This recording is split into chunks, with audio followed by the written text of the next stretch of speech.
Merci d'être là. Je m'excuse tout de suite pour le timbre de voix, mais je vais avec ce que j'ai aujourd'hui. Aujourd'hui, on a la chance d'avoir les témoignages de gens qui sont directement sur le terrain.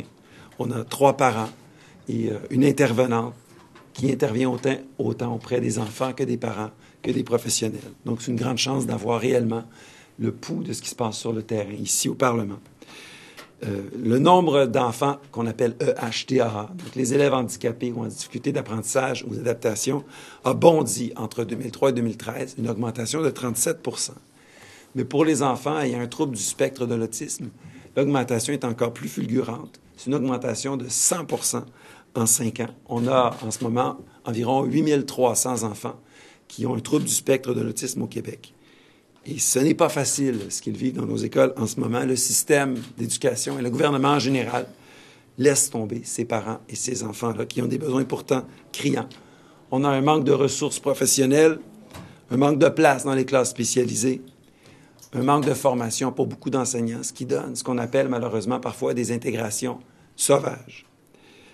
Le gouvernement a coupé dans l'aide à la réussite au cours des derniers mois et il propose à l'avenir d'augmenter le ratio maître-élève et de ne plus tenir compte des difficultés des enfants dans la formation des classes. Donc, on va clairement dans la mauvaise direction, mais je vais laisser les parents témoigner aujourd'hui parce que je pense que la grande pertinence, c'est d'avoir cette chance d'avoir des parents qui sont là avec nous aujourd'hui. Donc, pour commencer, je vais laisser Mme Chabot.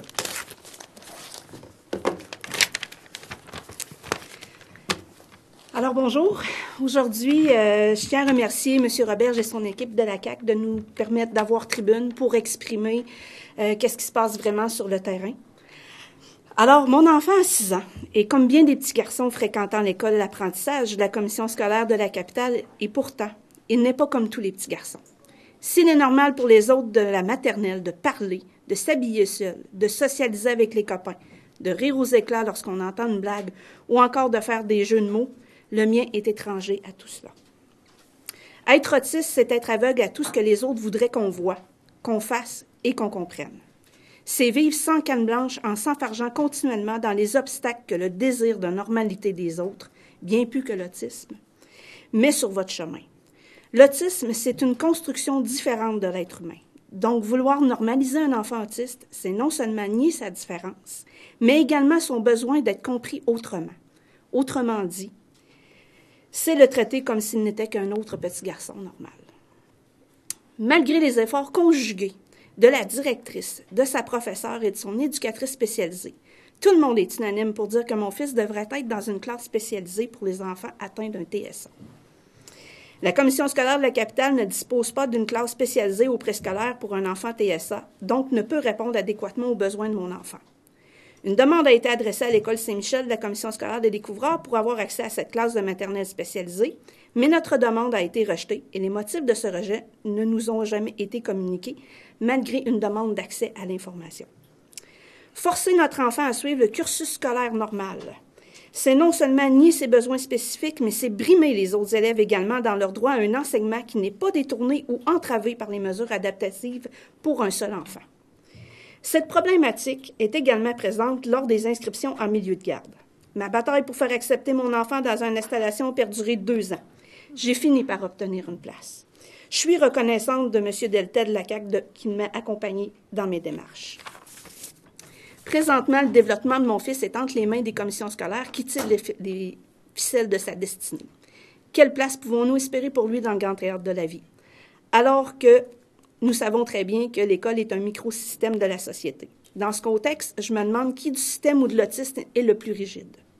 Va-t-on lui faire porter le poids de sa différence toute sa vie en l'obligeant à rentrer dans les rangs des normaux, ou lui apporterons-nous plutôt le réconfort de lui présenter des semblables dans un monde peuplé de tellement trop d'étrangers, réalité à son avenir? Quand j'ai mis mon enfant au monde, ce n'était certes pas pour qu'il s'y perde, mais qu'il s'y retrouve. Je sollicite donc l'appui du nouveau ministre de l'Éducation à venir pour qu'il trouve un chez-soi à mon fils et qu'il ne soit pas continuellement chez les autres. Merci beaucoup. Merci, Mme Chabot. Je vais céder maintenant la parole à M. Labonté, père aussi d'un enfant ayant un trouble du spectre de l'autisme. Merci à M. Roberge, à son équipe, à la Coalition Avenir Québec, de justement se préoccuper de l'avenir des enfants qui ont des besoins spéciaux dans les commissions scolaires. Moi, je vais vous parler d'un aspect assez désagréable des commissions scolaires, leur manque de transparence. Moi, pendant plus d'1 an, on m'a fait croire que mon garçon était sur une liste d'attente. Alors, j'ai demandé, et où la liste d'attente? Et on m'a dit, on peut pas te donner ça. Mais pourquoi? Parce qu'il y a le nom des d'autres enfants qu'on peut pas te donner. Mais c'est parce que tu peux les obscurcir? Non, on fait pas ça. Donc, une plainte à la Commission d'accès à l'information. 9 mois plus tard, après plusieurs interventions et des batailles sans cesse avec eux autres, ils finissent par avouer, par un affidavit, que, et je vais vous le citer, parce que je l'ai ici, essentiellement, j'affirme que les listes d'attente faisant l'objet de la demande d'accès du 17 décembre 2012 de M. Labonté n'existent pas. Ça, c'est signé par le secrétaire général de la commission scolaire de la capitale, M. Éric Parent.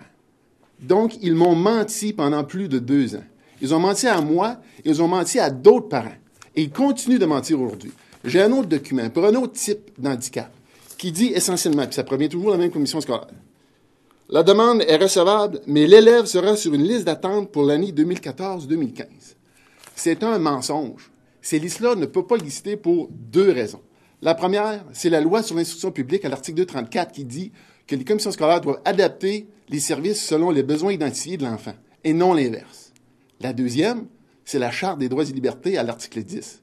Puisque quand on dit à enfant 1, je reconnais tes services, je te donne une classe spécialisée, à l'enfant 2, je reconnais les mêmes services identiques à l'enfant 1, mais je ne t'envoie pas dans une classe spécialisée. Je fais le choix de t'envoyer dans une classe ordinaire avec des services relativement adaptés, qui ne sont pas tout à fait conformes à la classe spécialisée. Ça, c'est ni plus ni moins que de la discrimination. Si vous avez des questions, je suis disponible. Merci. Merci beaucoup, M. Labonté. Maintenant, on va avoir le témoignage d'une autre maman, Mme Sicotte. Bonjour à tous, merci. Je m'appelle Vanessa Sicotte, je suis maman d'un petit garçon qui s'appelle Teddy, qui aura bientôt 5 ans. Mon fils a été diagnostiqué avec un trouble du spectre de l'autisme, il avait 3 ans et demi. C'est très, très jeune pour un diagnostic et la raison pour laquelle on a réussi à avoir un diagnostic si jeune, c'est qu'on l'a fait au privé. Quand j'ai appris la longueur de la liste d'attente qu'il y avait dans le réseau public, qui était d'1 an et demi, je me suis dit, je peux pas perdre tout ce temps-là. C'est du temps qui est précieux pour essayer d'éduquer et d'apprendre des choses à mon fils. Je suis donc allée au privé. On a obtenu un diagnostic très rapidement. Par la suite, évidemment, après, je me suis inscrite sur la liste d'attente pour les services de prise en charge du gouvernement qui sont offerts, qui sont de très bons services. Mais on m'a répondu encore une fois une autre attente d'1 an et demi. Donc, ce que j'ai fait depuis la dernière année et demie, en fait, c'est que je suis allée encore une fois au privé. On a beaucoup de chance, on a les moyens de pouvoir faire ça, mais des centaines de familles n'ont pas cette même chance-là. Et en fait, une fois qu'on est dans le système de prise en charge, les services sont très, très bons, mais c'est d'y avoir accès.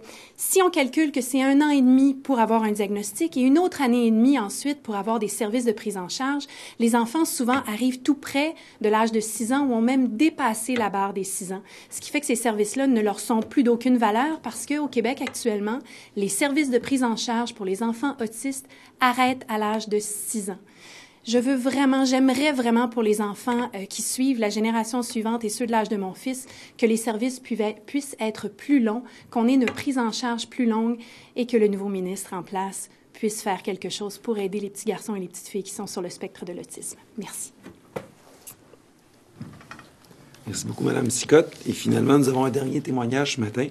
Mme Langevin, qui est une intervenante spécialisée auprès des enfants et des intervenants auprès des gens qui ont un trouble du spectre de l'autisme. Merci. Bonjour. Merci. J'aimerais moi aussi commencer en remerciant M. Roberge et son équipe de nous donner l'opportunité de vous raconter un peu le quotidien que je vis personnellement comme intervenante communautaire à Autisme Québec depuis maintenant plus de 5 ans. Je suis donc témoin de la détresse que vivent les enfants, les adultes autistes et leurs familles, faute notamment de ressources dans le système public.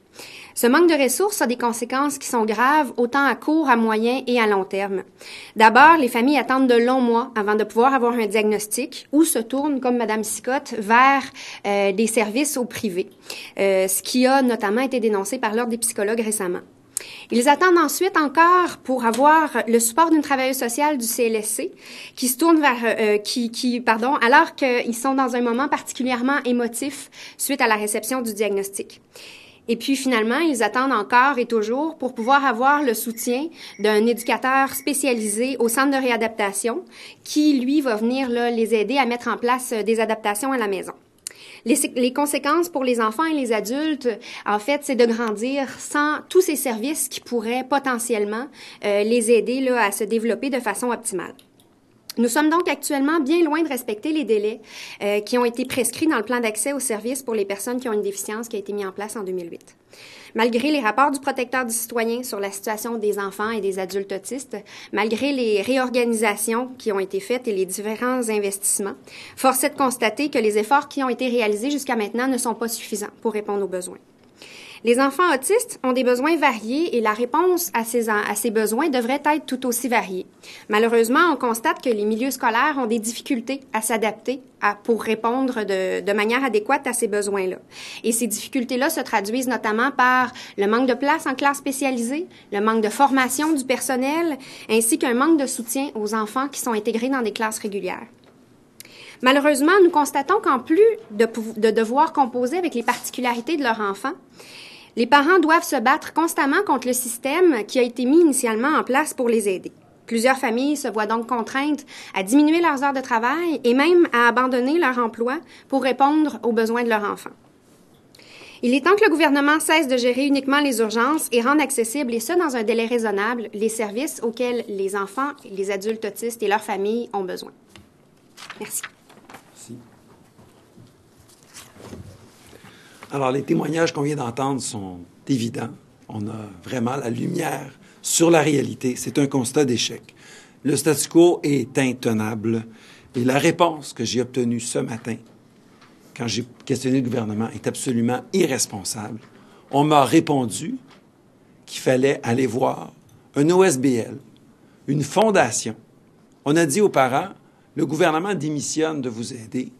Allez voir un OSBL, allez voir une fondation. La Fondation Myriam, elle va s'occuper de vous. Le gouvernement Couillard n'en finit plus de nous surprendre, mais de la mauvaise façon. Ce n'est pas en changeant simplement de ministre que les problèmes vont s'effacer d'un coup de baguette magique. On le voit, j'ai interpellé le premier ministre sur la question primordiale de l'éducation. Il s'est défilé. La ministre qui s'est levée nous a dit « Allez voir un OSBL ». C'est extrêmement inquiétant pour la suite des choses. Et pourtant, on est dans une situation de crise. On n'a pas une crainte que ça se mette à mal aller. Ça fait des années que ça ne va pas. Il y a des parents, il y a des enfants qui en paient le prix en ce moment. Donc, je souhaite à M. Bolduc d'être heureux dans ce qu'il va faire à l'avenir, mais je souhaite surtout que le prochain ministre de l'Éducation soit à la hauteur. J'espère qu'il sera le premier ministre de l'Éducation des jeunes et qui va prendre la parole des jeunes pour l'amener au Conseil des ministres, plutôt que de prendre la voix de M. Couillard et du Conseil des ministres et d'apporter ça dans nos écoles, parce que c'est pas de ça dont on a besoin. Merci. Est-ce qu'il y a des questions? Bonjour, Marc-André Gagnon, je suis du Journal de Québec. Bonjour aux parents, monsieur le député. Donc, je comprends que vous fondez beaucoup d'espoir sur le prochain ou la prochaine ministre de l'Éducation pour régler ce dossier-là. En même temps, est-ce que l'austérité, l'atteinte d'équilibre budgétaire risque pas de rendre plus difficile la création de classes spécialisées comme les parents le réclament? Bien, d'abord, on ne peut pas opposer le développement de nos jeunes à l'atteinte du déficit zéro. On veut atteindre l'équilibre zéro, et ma formation politique en est, pour assurer un avenir meilleur à notre jeunesse. Alors, que de couper dans les services aux jeunes ou de ne pas répondre à leurs besoins, c'est de scier la branche sur laquelle on est assis. Il n'est pas question qu'on cautionne ça. Êtes-vous satisfait du départ de M. Bolduc, comme c'était une demande que vous avez répétée à de nombreuses reprises dans les dernières semaines? Je pense que, sincèrement, le milieu de l'éducation voit la lumière au bout du tunnel. Est-ce que c'est le soleil ou c'est un train qui s'en vient nous ramasser? Je ne le sais pas. Mais il y a la lumière au bout du tunnel. Je pense que M. Bolduc n'était pas à sa place. Comme je vous dis, c'est quelqu'un de très sympathique. C'est quelqu'un qui est une bonne personne. Je n'en veux absolument pas personnellement. Je lui souhaite la meilleure des chances. Mais il n'était pas à sa place. C'est un fait.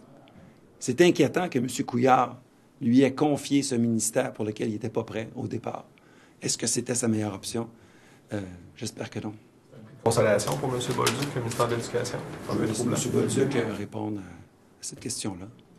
Je ne sais pas pour lui ce que ça représentait que le ministère de l'Éducation, mais je peux vous dire que pour le monde de l'éducation, ça a été une déception, malheureusement. Malheureusement.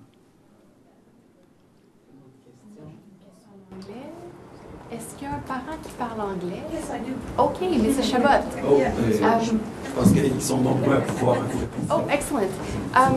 So could you maybe sum up your situation and tell me, do you think it's a sort of two-speed system in our schools today? Absolutely, because my son was supposed to have a specialized class. And like Michelle explained, they chose to take my son and place it on a regular class. So we have other choice, but the other choice was not taken. So what's the problem there? So my son have to compose, sorry for my English, have to live with this kind of a choice. And like you know, autism is really hard for children to have education and have a good days with this kind of class. And I think it was mentioned that you have to seek help from the private sector at this point. Yeah. The waiting lists are so long, right? Yeah, go ahead. Sure, the waiting lists are very long, and that's why in our case, we chose to send our son Teddy into the private system. Because we know that a little child's brain really develops until they're 6 years old. So those first 6 years of life are primordial in an education for a young child. If I had waited, because I knew we had a suspicion he was 3 years old. By the time we made we wrapped our head around the fact that he might be autistic. He was 3.5. That time was fleeting. It was just flying between our fingers. So for us to go private was really the solution. Had we waited 1.5 years to get the public system to even give us only a diagnostic, we haven't had any services yet. We only just got a diagnostic. He'd be 5. We'd be today. And it wasn't acceptable to us because our son was missing 1.5 years. What do you expect out of the new education minister?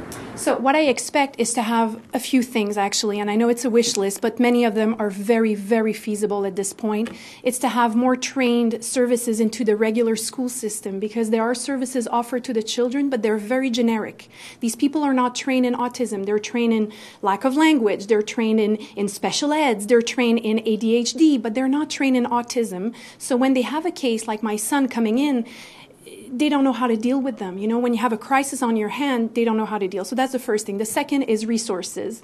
There's a crying need for more resources. The third also is shorter waiting lists. Absolutely, we need to shorten those waiting lists because children of Teddy's age are the prime candidates to be able to be inserted then into the regular school system. What we've done over the past 1.5 years has given us, and I'm so proud to say, but it's giving us the chance to send our son to regular school. As of September, Teddy will start kindergarten in a regular class. Why? Because the past 1.5 years, we got amazing services. So if we could shorten those lists, it would be amazing.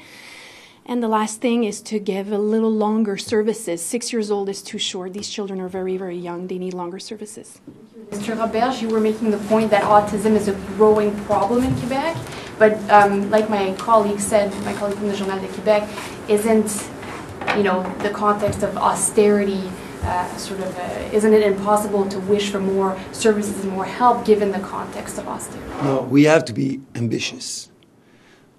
There is a lot of money on the education system, and I think that a lot of money can go from the school board to the school and to the service for the child. So there is enough money in the system right now to help an autistic child. It's not a realistic wish. And so your reaction today to the departure of Yves Bolduc, his quitting politics, how do you react? It's sad for him. I think he's a good person, but it was time for him to go. He wasn't able to run the Ministère de l'Éducation as well. It was a fact, and everybody knows it. So hope that the next Minister of Education will be more able to do the job. Do you see any potential good candidates in the Liberal roster right now? The problem is they are liberal. You know? I will let Mr. Couillard do his decision. Can I ask one of the parents about the current situation with the lack of resources? How does it make you feel on a personal level when you look at the current situation? I could add on that. Actually, when the child leaves, when the child leaves the primary schooling and he gets to the secondary phase, there's less services available for the children. And currently, in my school commission, there's 6 classes for autistic children, but at the high school there's only 2. And the number of children who could be called upon to go into those classes is exponentially growing every year. So there's missing resources. So at some point, yes, austerity, but again, you have to give the services. The Supreme Court said in 2012 that it's not a luxury to give those children the proper schooling that they should receive. But when you look at that situation, how does it make you feel? It makes me feel sad because I have to continuously fight. I've been lied to. Other parents have been lied to, and it's a continuous battle with those school commissions to be able to prove your point that you need more classes, and that's very, very disappointing. It eats up a lot of your time, a lot of your free time to take care of your child. Thank you. Sir, when you have a child, you want the best for that child. I mean, when I have 3 children, 2 girls that are perfect and my son that is even more perfect because he's autistic. But when you have a child, what you want for them is the best that's in the world. And when the system doesn't allow you for that, it's very exhausting first, but you also feel your child is being ostracized. And that's a terrible feeling for a parent. So it's exhausting. Raising a child on the autism spectrum is really exhausting in itself. Having to run after resources and always trying to find a solution is even more exhausting. So to make it all a little easier would make our lives much easier. And also the schooling system. I know a lot of teachers, they're having a hard time with this situation as well, integrating our children into their regular classes. Perfect. Merci. Thank you. Merci.